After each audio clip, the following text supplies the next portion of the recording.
Blissful morning உறவுகளுக்கு வணக்கம். நான் உங்கள் இயற்கை மற்றும் யோகா மருத்துவர் மீரா பேசுகிறேன்.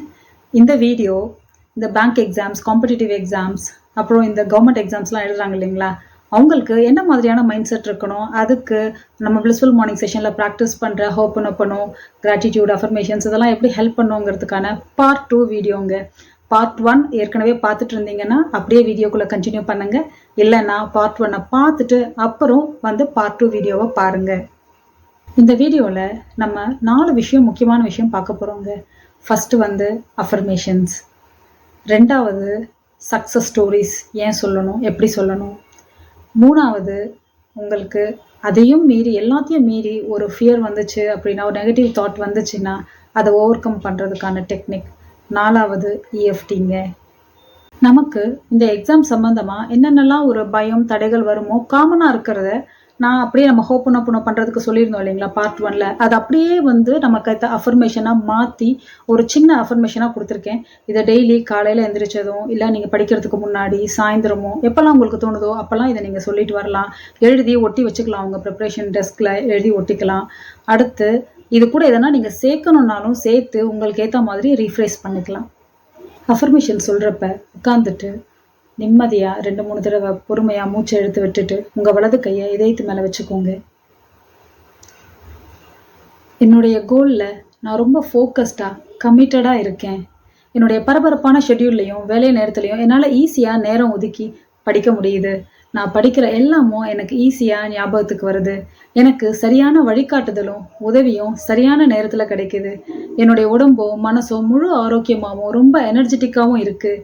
நிறைய பேர் எக்ஸாம் எழுதினாலும் என்னுடைய தனித்துவமான தொடர்ச்சியான முயற்சி, தெளிவு மற்றும் தன்னம்பிக்கை என்னால் ஈஸியாக பாஸ் பண்ணி என்னுடைய பிரகாசமான எதிர்காலத்தை நோக்கி போகிறேன் அப்படின்னு நினைக்கிறப்போ ரொம்ப சந்தோஷமாக இருக்குது.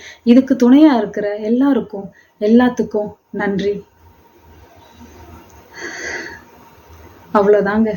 சொல்லும் போதே ஒரு எனர்ஜி ஷிஃப்ட், ஒரு வைப்ரேஷனல் ஷிஃப்ட் வருது இல்லைங்களா, அதுதான் பவர் ஆஃப் அஃபர்மேஷன். இதை அடுத்து சக்ஸஸ் ஸ்டோரிஸுங்க. இந்த சக்ஸஸ் ஸ்டோரி சொல்கிறதுன்றது ஒரு வகையான விஷுவலைசேஷன் ப்ராசஸ் தான். எப்படி அப்படின்னா, எல்லாம் முடிச்சு எண்ட் ரிசல்ட் இருக்குல்ல, வேலை கிடச்சிருச்சு, பாஸ் பண்ணிட்டோம், டியூட்டியில் ஜாயின் பண்ண போகிறோன்றப்ப அடுத்தடுத்து அது சம்மந்தமான நிகழ்வுகள் எப்படி இருக்கும்ன்றத இப்போ நினச்சி பார்க்கறது, இப்போ உணர்றது, அந்த வைப்ரேஷனல் ஷிஃப்டை இப்போ உடம்புக்குள்ளே கொண்டு வர்றது. நம்மளோட சப்கான்ஷியஸ் மைண்டுக்கு அது ரியலா ஃபேக்கா அப்படின்றதெல்லாம் அது கண்டுபிடிக்க தெரியாதுங்க. நீங்கள் என்ன உணர்றீங்க அதுதான். என்னைக்கோ 10 வருஷம் முன்னாடி நடந்த ஒரு பிரச்சனை இப்போ நினச்சாலும் அப்படியே ரத்தம் கொதிக்குது இல்லை, அந்த இதை நினைக்கும் போது அதுதான். அது 10 வருஷம் முன்னாடி என்னப்பா நடந்துச்சு, இப்போ அதுக்கு என்ன நீர்த்து போச்சு இல்லை, அப்படி கிடையாது. இப்போ எவ்வளோ அளவு நீங்கள் இன்டென்ஸாக உணர்றீங்களோ, அந்த ஃபீல் பண்ணுறீங்களோ அந்தளவு உங்களுக்குள்ள அந்த மாற்றம் வரும். அது சம்மந்தமான நிகழ்வுகள் உங்களுக்கு நடக்க ஆரம்பிக்கும். ஸோ இதை நம்ம எப்படி சொல்ல போகிறோம் அப்படின்னா, நம்ம எக்ஸாம் எழுதுகிறோம், ஈஸியாக எழுதுகிறோம் அப்படிலாம் நினைக்கிறது கூட நம்ம கொஞ்சம் சிரமங்க. அந்த ப்ராசஸ் நம்ம எழுதுறது, அதை நினச்சாலே ஒரு ஃபியர் அப்படிலாம் தானே வருது. ஸோ இந்த எக்ஸாம் ஈஸியாக எழுதுறது, அது சொல்கிற அந்த ப்ராசஸையே விட்டுருங்க. அதையும் ஒரு படி தாண்டி நம்ம போய் செய்வோமா? எப்படின்னா, உட்காந்துட்டு ஒரு 4-5 இப்போ நான் சொல்கிற மாதிரி பிளான் பண்ணி வச்சுக்கோங்க. வாரத்துக்கு 1 தடவையோ 2 தடவையோ அந்த மாதிரி ட்ரை பண்ணுங்கள். ரெகுலராக பண்ணால் நமக்கே ஒரு மாதிரி வித்தியாசமாக தெரியும். அதனால வேண்டாம், ஒன்ஸ் இன் அ வைல் அதை நீங்கள் செய்துட்டே வாங்க. எப்போல்லாம் நீங்கள் டல் ஆகுதோ அப்போல்லாம் இது உங்களுக்கு ஹெல்ப் பண்ணும். வேலை கிடச்சிருச்சு, புரியுதுங்களா? அன்னைக்கு காலையில் 9 o'clock டியூட்டி ஜாயின் பண்ணணும். காலையில் எந்திரிச்சு குளிச்சுட்டு பெரியவங்க கிட்ட ஆசீர்வாதம் வாங்கிட்டு, முடிஞ்சால் கோயிலுக்கு போய்ட்டுனா போயிட்டு வந்துட்டு, வீட்டில் ஏதாச்சும் ஸ்வீட் செஞ்சு வச்சுருப்பாங்க, இல்லை கடையில் வாங்கியிருப்பாங்க, சாப்பிட்டுட்டு அப்படியே நம்ம புது ட்ரெஸ்ஸை போட்டுட்டு அந்த வேலைக்கு போகிறப்ப ஒரு ஃபீல் இருக்கும் பாருங்கள். போய் நின்று அந்த இடத்த பார்த்துட்டு அப்படியே முன்னாடி போய் நமக்கான டெஸ்கில் அந்த உட்கார்ற ஒரு ஃபீல், ரிப்போர்ட் பண்ணுற ஒரு ஃபீல் இருக்குல்ல, அப்பா நினச்சாலே ஒரு வைப்ரேஷனல் ஷிஃப்ட் வருது இல்லையா? இது ஒன்று. அடுத்த எக்ஸாம்பிள், உங்களுக்கு வாட்ஸ்அப் குரூப் இருக்கும் எல்லாருக்கும். இப்போ ஃபேமிலி குரூப்ஸ் இருக்குல்ல, எல்லாரும் உங்களுக்கு நீங்கள் பாஸ் பண்ணிட்டீங்க, இது மாதிரி போஸ்டிங் கிடச்சிருச்சு அப்படின்ட்டு எல்லாம் உங்களுக்கு விஷ் பண்ணுறாங்க. சாதிச்சிட்டப்பா, எவ்வளோ கஷ்டப்பட்டு படிக்கிறப்பே எனக்கு தெரியும் உனக்கு கண்டிப்பாக உனக்கு வேலை கிடச்சிரும் அப்படின்ட்டு. சூப்பர் கண்ணா, சாதிச்சிட்டேன். அடுத்து சொல்கிறாங்க, எவ்வளோ எஃபர்ட் போட்டுட்டு இருந்தப்பா, எப்படிலாம் நீ கஷ்டப்பட்டு படித்த, பரவாயில்லப்பா, பரவாயில்ல, உன்னுடைய முயற்சி பரவாயில்ல. உங்கள் அப்பா எப்பயும் சொல்லிகிட்டே இருப்பார், அவனுக்கு ஜாதகம் பார்த்து என் கவர்மெண்ட் வேலை கிடைக்குங்க, அதனால தான் எழுதுன்னு அவனை நான் விடாமல் தொல்லை பண்ணுறேன் அப்படின்னுவார். உங்கள் அப்பாவோட ஆசையை நிறைவேற்றிட்டப்பா, இப்படி ஒரு வாழ்த்துக்கள். இந்த மாதிரி உங்களை எல்லாம் வாழ்த்துறாங்களா ஃப்ரெண்ட்ஸ்? சூப்பர்ப்பா, எப்போ ட்ரீட்டு, சரிப்போ கலக்கிறப்போ ரொம்ப சந்தோஷம், என் ஃப்ரெண்டும் இந்த போஸ்டிங்கில் இருக்காங்க, இந்த ஆஃபீஸை சொல்லிக்கிறது எனக்கும் கெத்தாக இருக்குது அப்படிலாம் உங்களை எல்லாம் வாழ்த்துற மாதிரி அது ஒரு வகையாக ஒன்று க்ரியேட் பண்ணி வச்சுக்கோங்க. மனசில் நம்ம நினச்சிக்கிறது தான். புரியுதுங்களா? அடுத்து பார்த்தீங்கன்னா, உங்களுக்கு வந்து ஃபர்ஸ்ட் மந்த் சேலரி வந்துருச்சு. அது நீங்கள் என்ன பண்ண போகிறீங்க? என்ன நீங்கள் யாருக்கு பிடிச்சவங்களுக்கு என்ன வாங்கி தர போகிறீங்க? இல்லை நீங்கள் என்ன கான்ட்ரிபியூட் பண்ண போகிறீங்க மற்றவங்களுக்கு? அதை எப்படி ட்ரீட் கொடுக்க போகிறீங்க? இந்த மாதிரியெல்லாம் புரியுதுங்களா? இந்த மாதிரி உங்களுக்கான சின்ன சின்ன சக்ஸஸ் ஸ்டோரிஸ் வந்துட்டா நமக்கு ஒரு கனவு இருக்குல்ல, இந்த வேலை கிடைக்கட்டும் அடுத்து இருக்கு அப்படின்னு நம்ம ஒரு லிஸ்ட் வச்சிருப்போம்ல. உங்கள் பக்கெட் லிஸ்ட் எல்லாம் எடுங்க. இந்த வேலையோட அந்த பக்கெட் லிஸ்ட் எல்லாம் சேர்த்து ஒரு சக்ஸஸ் ஸ்டோரி ரெடி பண்ணி வச்சுட்டு ஒரு 2 நாளைக்கு ஒரு கையில் தினம் ஒருக்க உங்களுக்கு எப்போ தோணுதோ அப்போல்லாம் இது மனசில் நினச்சி பாருங்க. இது உங்களுக்கு ஒரு உத்வேகத்தை கொடுக்கும், ஒரு சந்தோஷத்தை கொடுக்கும், ஒரு தைரியத்தை கொடுக்கும். எது எப்படி இருந்தாலும் கிடைச்சிட்டா நம்ம லைஃப் அப்படி இருக்கும் அப்படின்றப்ப இடையில இருக்க இந்த ப்ராசஸ்லாம் கஷ்டமாக தெரியாதுங்க. எண்ட் ரிசல்ட், டெஸ்டினேஷன் சூப்பரான இடமா இருப்ப இந்த ப்ராசஸில் வரக்கூடிய பிரச்சனைகள் உங்களுக்கு தெரியாது. அதை நோக்கி தான் நீங்கள் போயிட்டுருப்பீங்க. இதெல்லாம் ஜுஜூபி அப்படின்னு போயிடுவீங்க. புரியுதுங்களா? ஸோ இந்த சக்ஸஸ் ஸ்டோரிஸை உங்களுக்காக நீங்கள் வந்து தயார் பண்ணி வச்சுக்கோங்க. அடுத்து எல்லாத்தையும் மீறி ஏதோ நம்ம படிக்கிறப்போ இல்லை சில நாள் நம்மளால் சரியாக கான்ட்ரிபியூட் பண்ண முடியாது, படிக்க நேரம் ஒதுக்க முடியாது, இல்லை ஏதோ ஒரு சங்கடமான சூழ்நிலைகள், ஒரு டவுட்டு, ஒரு பயம் வருதில்ல, அந்த மாதிரி உங்களுக்கு எப்பயோ வருதுன்னா அது பரவாயில்ல, ஹோப்பனப்பணும் சொல்லுங்கள், செய்யுங்க. அதையும் மீறி உங்களுக்கு கொஞ்சம் தோணிட்டே இருக்குது, ஒரு மாதிரி இருக்குது அப்படின்னா அந்த எண்ணத்தை அடுத்த கட்டத்துக்கு போக விடாதீங்க. ஏன்னா அது சம்மந்தமான இமோஷன்ஸ் உங்களுக்கு மோர் தென் 17 செகண்ட்ஸ் இருந்துச்சுன்னா அடுத்தடுத்து உங்களுடைய மெமரியில் இருக்க பழைய கதையெல்லாம் தூண்டி துருவி எடுக்கும். போன வாட்டி எக்ஸாமுக்கு முன்னாடி உடம்பு சரியில்லாமல் போச்சுல்ல, போன வாட்டி எக்ஸாம் டைமில் கரெக்டாக எப்படி மறந்துட்ட பார்த்தல, இந்த மாதிரிலாம் ஏதாச்சும் ஒன்று உங்களுக்கு வந்து பழைய ஞாபகங்களை தூண்டி துருவி எடுத்துரும். அப்போ 17 செகண்ட்ஸ் மேலே உங்களுக்கு அந்த நெகட்டிவ் தாட் போகக்கூடாது. அதுக்கு இந்த ரப்பர் பேண்ட் டெக்னிக் யூஸ் பண்ணுங்க. கையில் ஒரு ரப்பர் பேண்டை போட்டுக்கோங்க. வச்சிருக்கப்போ லேசாக அப்படி சுண்டி விடுங்க. நல்லா இழுத்து விட்டுறக்கூடாதுங்க, ரொம்ப வலிச்சிரும். லேசாக சுண்டி விட்டு அந்த ஸ்டிமுலஸ் என்ன ஆகும், அந்த நெகட்டிவ் தாட் வரும்போதே அந்த தாட் வந்து உங்களுக்கு போய் ஒரு பேட்டர்னாக பிலீஃபாக ஃபார்ம் ஆகாமல் 17 செகண்ட்ஸ் மேலே போய் தேவையில்லாதது தோண்டி துருவி எடுக்காமல் அந்த இடத்தையே பிரேக் ஆகிடும்.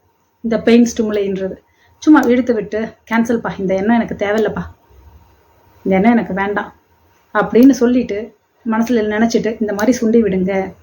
இது உங்களுக்கு ஓவர் கம் பண்ண ரொம்ப யூஸ்ஃபுல்லாக இருக்கும். சின்ன பாடா கடைசியாக ஒரு வழியாக இஎஃப்டிக்கு வந்துட்டோங்க. இது கடைசி டெக்னிக். சரிங்களா? நமக்கு இது ஹோப்பனோப்பனோ மாதிரியே சப்கான்ஷியஸ் மைண்டில் இருக்க பிலீஃப், பேட்டர்ன், ஃபியர், தேவையற்ற எமோஷன்ஸ் எல்லாத்தையும் கிளியர் பண்ணுறதுக்குங்க. அது நமக்கு அங்கங்கே இருக்க எனர்ஜி பிளாக்ஸாக அது உருவாக்கி வச்சுருக்கோம். அதை மெரிடியன் லெவலில் டேப் பண்ணி அதை ரிலீஸ் பண்ணுறது தான் இந்த இஎஃப்டி டெக்னிக். உங்களுக்கு சாதாரணமாக பரவாயில்லைங்க, நிறைய வாட்டி நான் அப்ளை பண்ணி எல்லாம் பண்ணியிருக்கேன், எனக்கு ஓகே அப்படின்ட்டு எனக்கு ஒன்றும் பெருசாக இதெல்லாம் இல்லைன்றவங்களுக்கு ஹோப்பனோப்பனோவே போதும். இல்லைங்க ரொம்ப பயமாக, பதட்டமாக, ஆங்ஷியஸாக இருக்குது அப்படின்னா கண்டிப்பாக அதோடு சேர்த்து இந்த இஎஃப்டியும் ப்ராக்டிஸ் பண்ணுங்கள். எக்ஸாம் பற்றின ஜென்ரலாக வரக்கூடிய பிலீஃப்ஸ், பிளாக்ஸ்க்கு, ஃபியர்ஸ்க்கு இப்போ நம்ம பண்ண போகிறோம். இதை உங்களுக்கு ஏற்ற மாதிரி நீங்கள் ஸ்கிரிப்ட் பண்ணிக்கலாம். ரிலாக்ஸ்டாக உட்காந்துக்கோங்க. எக்ஸாமை நினச்சாலே கொஞ்சம் நர்வஸாக இருக்குது. இருந்தாலும் I choose to accept myself. எக்ஸாமை பற்றி நினச்சாலே ஒரு வித பயம், பதட்டம் உருவாகுது. இருந்தாலும் இந்த இமோஷன்ஸை நான் அங்கீகரிக்கிறேன். இந்த எக்ஸாமை நம்ம நல்லா எழுதுவோமா அப்படின்ற ஒரு டவுட் வருது எப்பவுமே. இருந்தாலும் I choose to accept myself. இந்த எக்ஸாம் எனக்கானது தானா, நம்ம முயற்சிகள் சரிதானான்ற எண்ணம் எல்லாம் தோணும் போதும் I choose to believe in myself. எனக்குள்ள ஏற்படுற இந்த பயம், என்னால் முடியுமா அப்படின்ற பதட்டம், என்னோட ப்ரிப்பரேஷன்ஸ் எல்லாம் போதுமா அப்படின்ற சந்தேகம், படிச்சதெல்லாம் ஞாபகம் வரணுமே அப்படின்ற பயம், எக்ஸாம் டைமில் உடம்பு சரியில்லாமல் போச்சுன்னா என்னடா பண்ணுறதுன்ற பயம், ஒருவேளை நம்ம எக்ஸாமை வந்து கிளியர் பண்ணலைன்னா மற்றவங்களாம் என்ன சொல்லுவாங்களோ, நம்மளை என்ன தப்பாக நினைப்பாங்களோ அப்படின்ற ஒரு பயம், சந்தேகம், நம்ம பண்ணிகிட்ருக்க எல்லா முயற்சியும் நல்ல பலனை தருமா அப்படின்ற சந்தேகம், நம்மளை விட நம்ம கூட படிக்கிறவங்க ஃப்ரெண்ட்ஸ் எல்லாம் இவ்வளோ பயங்கரமாக ப்ரிப்பேர் பண்ணுறாங்களே அப்படின்னு பார்க்குறப்போ அந்த கம்பேரிசனால் வரக்கூடிய பயம், இந்த பயம், சந்தேகம், இந்த எல்லா எல்லாத்தையும் ஒரு நெகட்டிவ் எமோஷன்ஸ் லூப்பில் இப்போ நான் மாட்டிகிட்ருக்கேன். இருந்தாலும் என்னால் முடியும் அப்படின்னு நான் நம்புகிறேன். நான் பண்ணுற எல்லா முயற்சிகளும் எனக்கு சிறந்த பலனை தருது. எக்ஸாமில் நான் எல்லாத்தையும் ஈஸியாக ஞாபகப்படுத்தி எழுத முடியும் அப்படின்னு நம்புகிறேன். என்னுடைய பயத்தை மீறி நான் கான்ஃபிடெண்ட்டாக காமாக இருக்க முயற்சி பண்ணுறேன். என்னுடைய ப்ரிப்பரேஷன்ஸ் எல்லாமே ரொம்ப பெஸ்ட்டாக இருக்குது அப்படின்னு நம்புகிறேன்.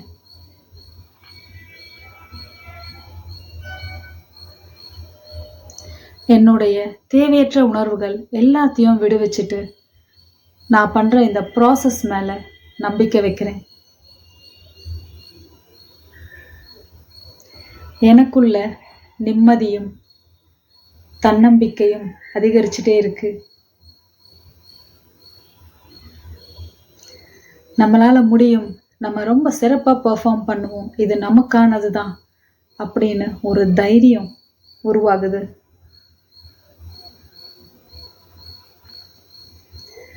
நான் ரொம்ப நிம்மதியாக, சந்தோஷமாக, எனர்ஜெட்டிக்காக, எஃபர்ட்லெஸ்ஸாக இந்த எக்ஸாமை ஃபேஸ் பண்ண தயாராகிட்டுருக்கேன். நன்றி.